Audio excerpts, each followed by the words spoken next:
జలుబు తలనొప్పికి ఉపశమనం అమృతధార. ఈ అమృతధార అన్ని ఆయుర్వేదిక్ మెడికల్ షాపుల్లో దొరుకుతుంది. అమృతధార హోల్సేల్గా కావాల్సిన వారు స్క్రీన్ మీద కనిపిస్తున్న నెంబర్కి కాల్ చేసి సంప్రదించవచ్చు. ఆన్లైన్లో కూడా మీరు ఆర్డర్ చేసుకోవచ్చు. తెలుగు చిత్ర పరిశ్రమలో యాక్టింగ్, డాన్స్, ఫైట్స్, హ్యాండ్సమ్ లుక్స్తో ఆకట్టుకుంటూ సుదీర్ఘకాలంగా టాప్ హీరోగా దూసుకువెళ్తున్నారు సూపర్ స్టార్ మహేష్ బాబు. ఈ జోష్లో ఏమాత్రం గ్యాప్ లేకుండా వరుసగా సినిమాలు చేస్తున్నారు. ఇప్పుడు బడా హీరో గుంటూరు కారం అనే చిత్రంతో గత వారం మన ముందుకు వచ్చారు. మొదటి రోజు డీసెంట్ టాక్ వచ్చింది. అందుకు తగ్గట్టే రెస్పాన్స్ భారీ స్థాయిలో లభించింది. కలెక్షన్లు పోటెత్తాయి. గుంటూరు కారం సినిమా 9వ రోజు వసూళ్లు ఎంత మేర తీసుకువచ్చింది, 10వ రోజు వసూళ్లు ఎలా ఉండనున్నాయి, టాలీవుడ్ అనలిస్టుల రిపోర్ట్ను బట్టి చూద్దాం. గుంటూరు కారం సినిమా విడుదలకు ముందు ఎంతో హైప్ క్రియేట్ చేసుకుంది. ముఖ్యంగా సంక్రాంతికి వచ్చే సినిమాలకు ఫ్యామిలీ ఆడియన్స్ ఎంతో లైక్ చేస్తూ ఉంటారు, బాగా ఆకట్టుకుంటాయి.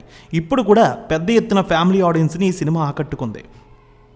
రమణగా వచ్చిన మహేష్ బాబు వెండి తెరపై అదరగొట్టేశారు. ఈ సంక్రాంతికి సూపర్ హిట్ని ఆయన ఖాతాలో వేసుకున్నారు. ముఖ్యంగా ట్రైలర్, టీజర్, కుర్చీ మడతపెట్టి సాంగ్ ఎంతో వైరల్ అయ్యాయి. డిజిటల్, సోషల్ మీడియా మాధ్యమాల్లో ఇవి లక్షలాది మందిని చేరుకున్నాయి. త్రివిక్రమ్ శ్రీనివాస్ దర్శకత్వంలో సూపర్ స్టార్ మహేష్ బాబు నటించిన తాజా చిత్రం గుంటూరు కారం. హారిక హాసిని క్రియేషన్స్ బ్యానర్పై రాధాకృష్ణ నిర్మించారు. శ్రీలీల, మీనాక్షి చౌదరి హీరోయిన్స్గా చేశారు. ప్రకాష్ రాజ్, జగపతి బాబు, జయరాం, రమ్యకృష్ణ కీలక పాత్రలో నటించారు. తమన్ ఈ సినిమాకి అద్భుత సంగీతాన్ని ఇచ్చారు. ఈ సినిమాకి అద్భుతమైన బిజినెస్ జరిగింది. గత రికార్డులు కూడా దాటేసింది మహేష్ బాబు సినిమా.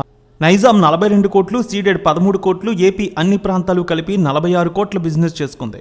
మొత్తంగా తెలుగులో 102 కోట్లకు అమ్ముడైంది. Karnataka plus rest of India 9 కోట్లకు, ఓవర్సీస్ హక్కులు 20 కోట్లతో కలిపి 132 కోట్ల మేర బిజినెస్ చేసుకుంది.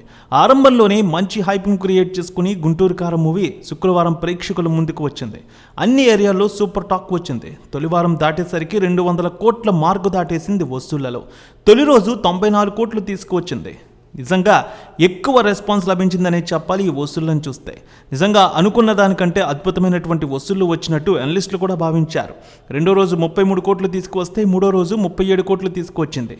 ఇలా 8వ రోజు 8 కోట్ల రూపాయలు, 9వ రోజు 7 కోట్ల రూపాయల వరకు వసూళ్లు వచ్చాయి. పండుగ సందడి ముగిసింది. ఆక్యుపెన్సీ కూడా కాస్త తగ్గుతూ వస్తోంది. 10వ రోజు సినిమా ఆక్యుపెన్సీ 44% మేర ఉండబోతోంది. ఆదివారం కావడంతో సినిమాకి వసూళ్లు కాస్త మెరుగ్గా పెరుగుతున్నాయి. 7 నుంచి 8 కోట్ల రూపాయల వరకు నేడు కలెక్షన్లు వచ్చే అవకాశం ఉన్నట్టు తెలుస్తోంది. మొత్తానికి 240 కోట్ల మార్కు వసూలు చేరే అవకాశం ఉందని టాలీవుడ్ అనలిస్టులు భావిస్తున్నారు.